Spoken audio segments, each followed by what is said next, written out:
আচ্ছা কোনছে আল্লাহ বড় না মানুষ বড়? ধরো গাদা, তুই কার হাতে কার জোড়া দেশ? কুড়ায় আল্লাহ আর কুড়ায় মানুষ। যেটা কবার কইছে ওইটা কন। আল্লাহ বড় না মানুষ বড়? আল্লাহই তো বড়। আল্লাহ বড়, তাহলে আল্লাহর কথা না হইনা মানুষের কথা শুনেন কে?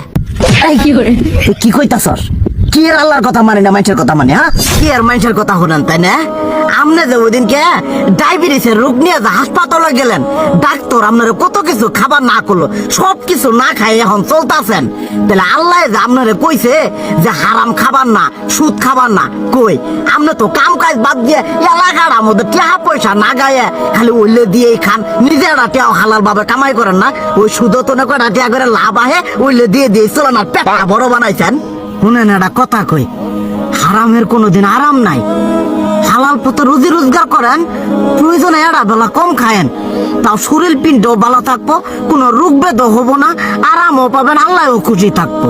তুই আমার এইভাবে বুঝাবি আগে কইলি না কে? আসলে এই বিষয়টা তো আমি কখনো মাথায় এইভাবে নিই যে আমাদের কখনো ডাক্তার নিষেধ করলে ঠিকই আমরা নিষেধ মানি, কিন্তু উপর আল্লাহ যে কত কিছু নিষেধ করে দিয়ে সেটা মানি না।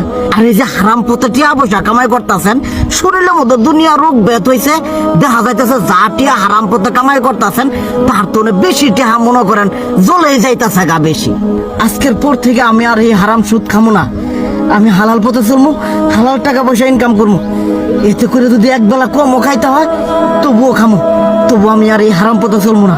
আচ্ছা ঠিক আছে।